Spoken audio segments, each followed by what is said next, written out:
Scandale. En Liga, le FC Barcelone se retrouve au cœur d'une polémique après son match contre Osasuna.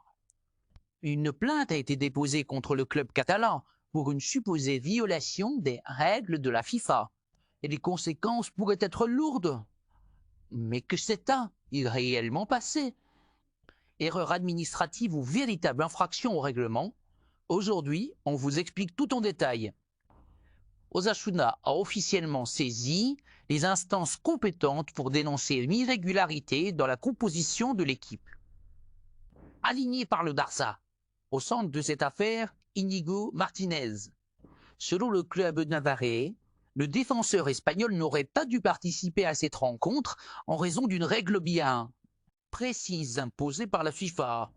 D'après la réglementation en vigueur, lorsqu'un joueur est convoqué en sélection nationale mais se retire pour cause de blessure ou pour toute autre raison jugée valide, il est interdit de jouer avec son club pendant une période de 5 jours après la fin de la trêve internationale. Cette mesure vise à éviter que des clubs ne profitent d'un joueur déclaré inapte pour son équipe nationale tout en l'utilisant immédiatement en championnat. Or, selon les dirigeants d'Osasuna, le FC Barcelone aurait enfreint cette règle en alignant Íñigo Martínez, alors que celui-ci aurait dû être considéré comme inéligible. Si cette accusation est avérée, le club catalan pourrait être sanctionné sévèrement, avec des risques allant d'une amende à une perte de points en championnat, ce qui pourrait avoir un impact majeur sur la saison des Blaugrana. Cette affaire soulève une question cruciale. Le Barça a simplement commis une erreur administrative? Ou s'agit-il d'une tentative consciente de contourner le règlement? Quelles seront les décisions des instances compétentes face à cette situation? Affaire à suivre de très près, car si la plainte d'Osasuna est validée, cela pourrait créer un précédent majeur en Liga et même dans le football international. Les clubs devront redoubler de vigilance pour éviter de se retrouver dans une situation similaire à l'avenir. Que pensez-vous de cette affaire? Le Barça mérite à d'ailleurs une sanction? Dites à nous tout en commentaire. Et surtout, abonnez-vous pour ne rien rater de l'actualité foot. Alerte infirmerie, terrible nouvelle pour Dani Olmo. Salut à tous les passionnés de football.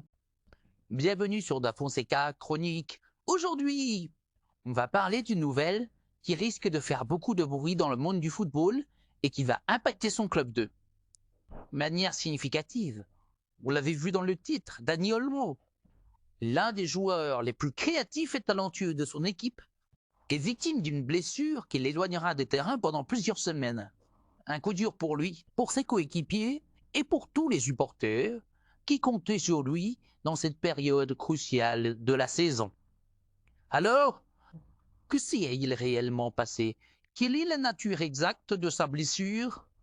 Quel impact cette absence va et à elle avoir sur son club?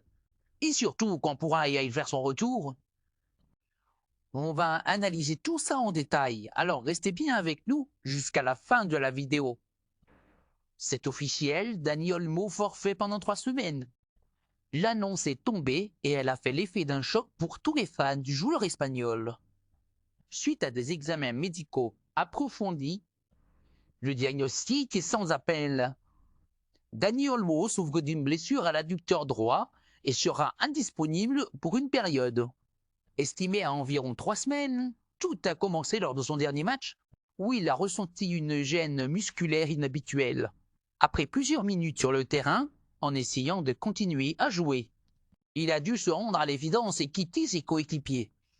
Le staff médical s'est immédiatement penché sur son cas. Et après des analyses approfondies, la conclusion est claire, il devra observer une période de repos obligatoire avant d'entamer un protocole de récupération adapté. Un coup dur pour son club en pleine saison. Et l'absence de Dani Olmo ne pourrait pas tomber à un pire moment.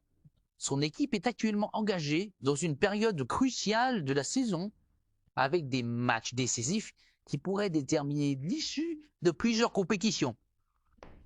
Son entraîneur va devoir trouver des solutions rapidement pour compenser cette perte et cela ne sera pas une tâche facile.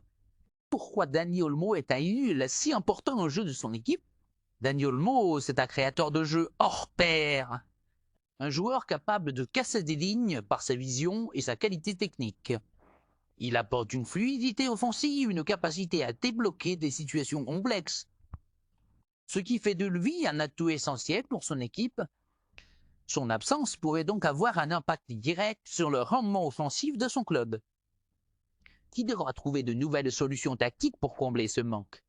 Quelles sont les options pour son entraîneur? Avec Dani Olmo sur la touche, plusieurs scénarios sont envisageables. Un ajustement tactique avec un autre joueur pour reprendre son rôle. Une modification du schéma de jeu pour s'adapter à son absence. Une montée en puissance d'un jeu de talent qui pourrait saisir cette opportunité pour se faire une place dans l'équipe.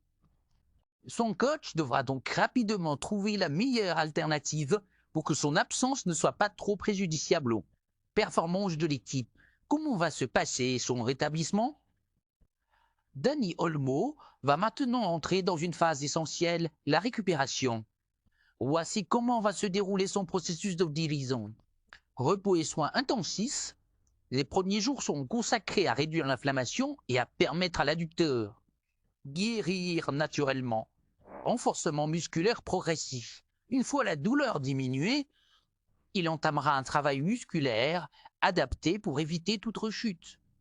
Retour progressif à l'entraînement vers la fin des 3 semaines.